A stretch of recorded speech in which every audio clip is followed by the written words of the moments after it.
Good morning, Alex and friends. I'm Grace. Today is Wednesday, March 5th, 2025, and you're listening to Alex's News.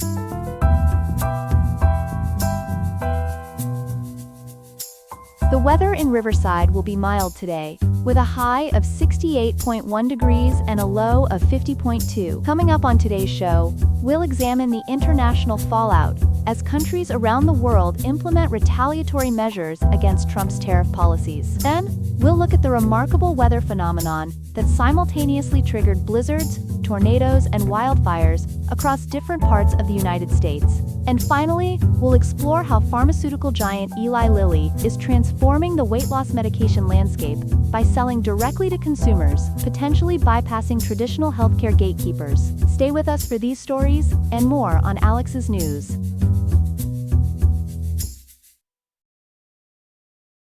We begin this morning with a major international trade conflict that's sending shockwaves through global markets. President Donald Trump has imposed significant tariffs on imports from America's three largest trading partners, triggering immediate retaliation. For more on this developing story, we're joined by our economic correspondent, Ethan Parker. Ethan, walk us through what President Trump has done here. Grace, this is one of the most aggressive trade moves we've seen in decades. According to reporting from the Associated Press, President Trump has imposed 25% tariffs on Mexican and Canadian imports, with a slightly reduced 10% tariff on Canadian energy products.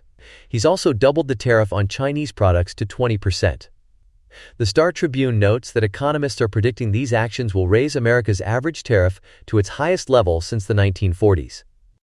And how have these countries responded to these new tariffs?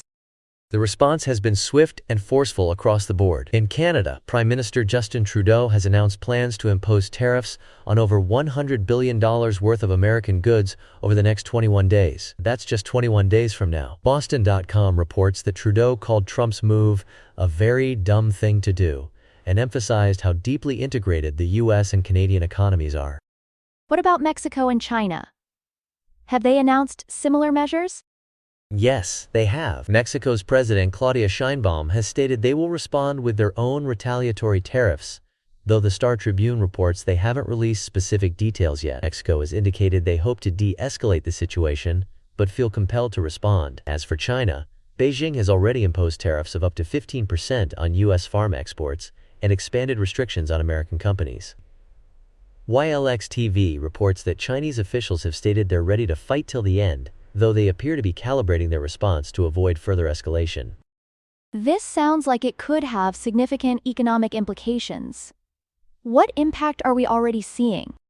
The markets have reacted negatively, Grace. According to Boston.com, the escalating disputes have caused losses on Wall Street, wiping out all gains since Election Day for the S&P 500. Looking ahead, data from Perplexity API suggests these tariffs could cause a one-time rise in U.S. consumer prices by approximately 0.5% to 0.7% if they remain in place through 2025. That translates to an estimated cost of between $1,600 and $2,000 annually per U.S. household before people adjust their purchasing habits, potentially reducing to $1,100 to $1,400 afterward. How does this compare to President Trump's previous trade actions during his first term? There are striking similarities. Perplexity API notes that Trump's 2018 to 2020 tariffs didn't effectively reduce the overall U.S. trade deficit, which actually rose to $679 billion in 2020 from $481 billion in 2016. While those tariffs did reduce imports from China, dropping from $419 billion in 2018 to $311 billion in 2020, they primarily led to trade diversion, with U.S. companies shifting imports to other countries like Vietnam, Thailand, and Mexico. Studies indicate the previous trade war resulted in significant economic costs, including slowed growth, reduced business investment, and job losses. Is there any indication the administration might reconsider these tariffs? There might be some room for negotiation. Commerce Secretary Howard Lutnick suggested the U.S. might meet Canada and Mexico in the middle, with an announcement coming soon, according to Boston.com. Trump has justified the tariffs by claiming they will address drug trafficking, illegal immigration, and narrow the U.S. trade deficit, though he's rejecting mainstream economists' views on the negative impacts of protectionism. What's been the reaction from lawmakers and businesses? It's been mixed, Grace. The Star Tribune reports that Democratic lawmakers have criticized the tariffs, with Representative Gregory Meeks calling it an abuse of emergency powers. Even some Republican senators have expressed concern, particularly those from states with strong economic ties to Canada. Senator Susan Collins raised alarms about the impact on Maine's integrated economy with Canada. WILX-TV reports that retailers are already planning to hike prices, while some companies are considering measures like switching to cheaper materials to avoid passing costs to consumers. Thank you, Ethan, for that comprehensive breakdown of this developing trade situation. We'll continue to follow this story as it unfolds.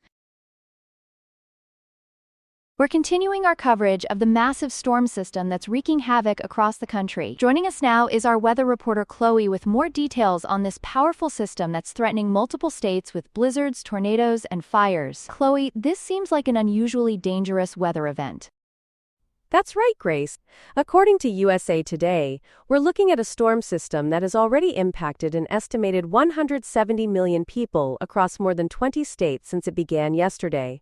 The devastation has been widespread, with at least 2 confirmed deaths in Mississippi, and the system is generating multiple severe weather threats simultaneously. Can you break down the different threats we're seeing from this single storm system? Absolutely. It's quite remarkable how this one system is creating such varied conditions. In the South, we're seeing tornadoes. CNN has confirmed an EF1 tornado hit Ada, Oklahoma, where roofs were torn off both an apartment building and a nursing home. Meanwhile, USA Today reports that a confirmed tornado struck Irving, Texas, with peak wind speeds reaching 110 miles per hour. And I understand power outages have been a major issue as well? The power situation is critical, Grace.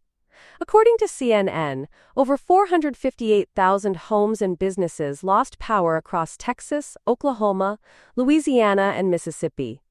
Yahoo News reports that North Texas alone saw more than 400,000 customers without electricity.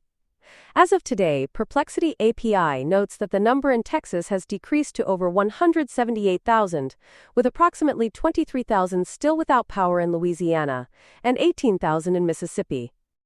While the South deals with tornadoes, what's happening in the northern states? The northern regions are facing completely different but equally dangerous conditions. CNN reports that blizzard warnings are currently in effect in parts of Nebraska, Kansas, Missouri, and near Minneapolis. Yahoo News adds that some areas could see up to a foot of snow, and USA Today confirms blizzard warnings have been issued in 6 states across the northern plains and upper Midwest. These whiteout conditions make travel extremely dangerous. And in an unusual twist, I understand there are also fire concerns with this same system? That's one of the most dangerous aspects of this storm, Grace. Despite it being a winter storm, CNN reports that Texas is facing an extremely critical fire weather risk, with multiple fires already reported. This includes house fires in San Antonio and a 50-acre fire near San Antonio that has consumed 37 structures. The combination of high winds, low humidity, and warm temperatures has prompted red flag warnings in Texas and parts of Tennessee, according to Yahoo News. How is this affecting travel across the country? Travel disruptions are widespread. CNN reports that a massive dust storm has impacted New Mexico, Texas, and Mexico, causing near-zero visibility and prompting interstate closures. Additionally, over 500 flights have been canceled and more than 2,000 delayed, with Dallas area airports particularly affected. Even Mardi Gras celebrations in New Orleans have been disrupted, with officials forced to reschedule events and shorten parade routes. There have been some concerns about recent staffing cuts at NOAA. Is there any connection to the response to this storm? That's an important point, Grace. USA Today mentions growing concerns about government cuts and layoffs at NOAA, potentially affecting the ability to forecast and respond to severe weather events. Perplexity API notes that these layoffs, which included about 5% of NOAA's staff, have sparked fears about compromising the accuracy and timeliness of weather forecasts. However, they clarify that there's no specific evidence directly linking these staffing cuts to any forecasting failures during this current weather outbreak. What can we expect as this system continues to move? The danger isn't over yet. CNN warns that as the storm system moves eastward, it's expected to bring severe thunderstorms to the East Coast, with potential for damaging winds and tornadoes from Florida all the way up to Pennsylvania. This widespread and multifaceted storm system really highlights the increasing intensity of extreme weather events we're seeing across the country. Thank you, Chloe, for that comprehensive update on this dangerous storm system. We'll continue to follow developments throughout the morning as this powerful system moves across the country. Here are some other headlines.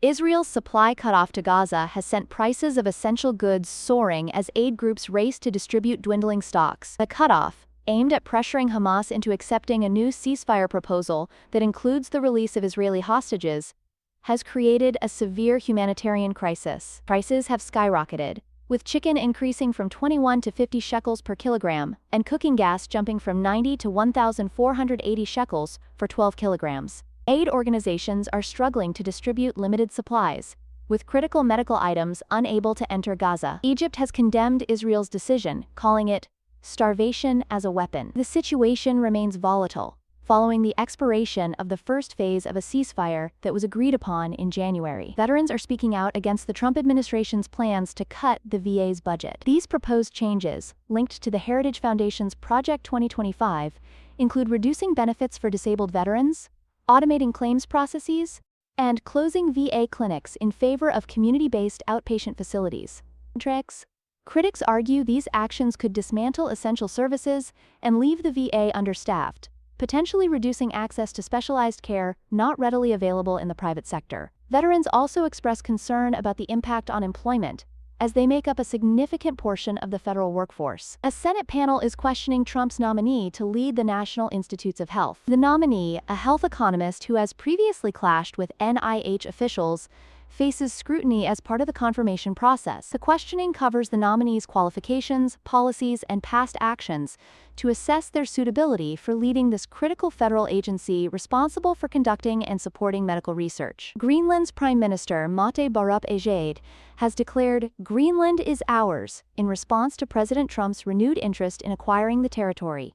Trump recently emphasized Greenland's strategic importance in a speech to Congress, expressing his intention to acquire it one way or another. Ejade asserted that Greenlanders are neither Danish nor American, and that the island's future will be decided by its people. The issue has become significant in Greenland's upcoming parliamentary elections, with some considering full independence from Denmark due to Trump's comments. Speaker Mike Johnson has advised Republican lawmakers to skip town halls following an onslaught of protests. These demonstrations are primarily responding to the Trump administration's significant cuts to the federal government, which have resulted in tens of thousands of federal workers losing their jobs. Johnson and Trump claim these are professional protesters, while Democrats maintain they represent genuine public concern. Republicans are struggling to defend the budget cuts they've long advocated for, as communities feel the real-world impact. Johnson has suggested using smaller community gatherings or telephone town halls as alternatives.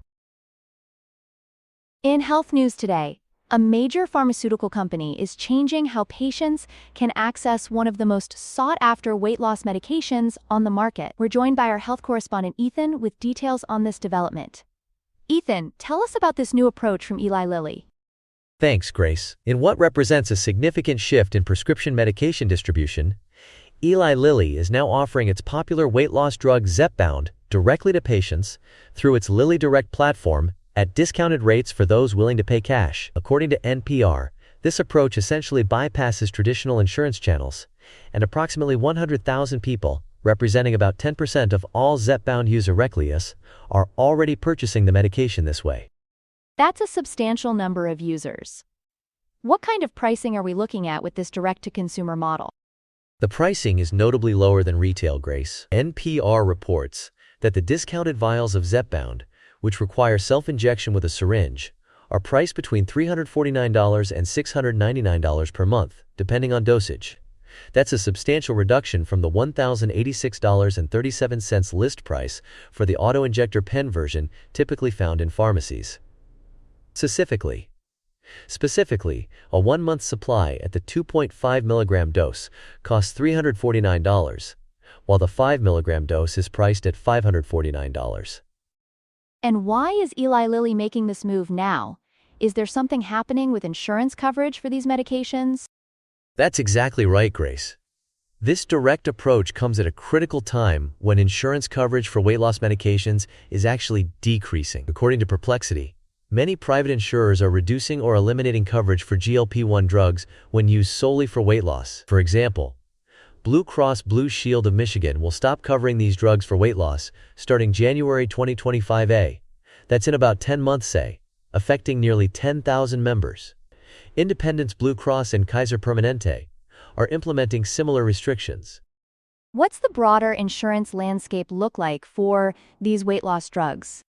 It's quite challenging. Perplexity data shows that while about 44% of employers with 500 or more employees offer GLP-1 coverage for obesity, this coverage is often conditional and subject to change.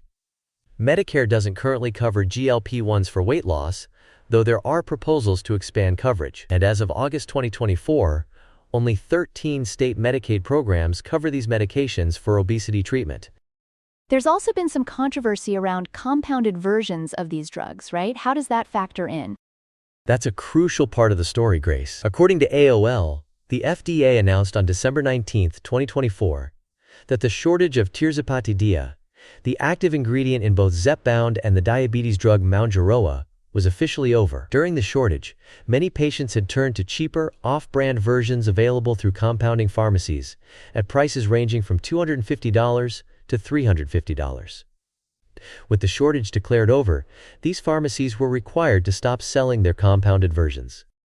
So Lilly's pricing strategy might be a response to that market dynamic?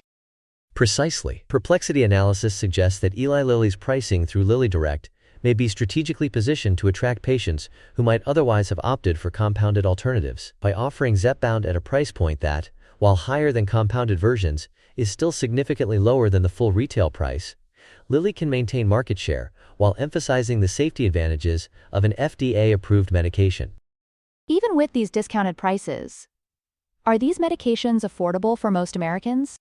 That remains a significant concern. Health policy researchers quoted by NPR note that even with the discounted prices offered through LillyDirect, these medications remain unaffordable for many Americans. Some experts suggest that Eli Lilly could offer insurers the option of covering the cheaper vials to make the drug more accessible to a broader population. So what's the outlook moving forward? The fundamental question raised by NPR is whether pharmaceutical companies like Eli Lilly and Novo Nordisk will prioritize widespread access to these treatments or focus on high prices and short-term profits. As insurance coverage continues to evolve and market dynamics shift, this direct-to-consumer model may represent just one step in the ongoing transformation of how weight loss medications reach those who need them. Thank you, Ethan, for that comprehensive look at this developing story in the pharmaceutical industry. We'll continue to follow how this affects patients seeking these medications. That's all we have for now. Today's episode was made by Alexander King, with Claude Sonnet 3.7, Gemini Flash 2.0, the Perplexity API, and the Google Cloud Text-to-Speech API. I hope you have a great day. I'll see you tomorrow, Alex.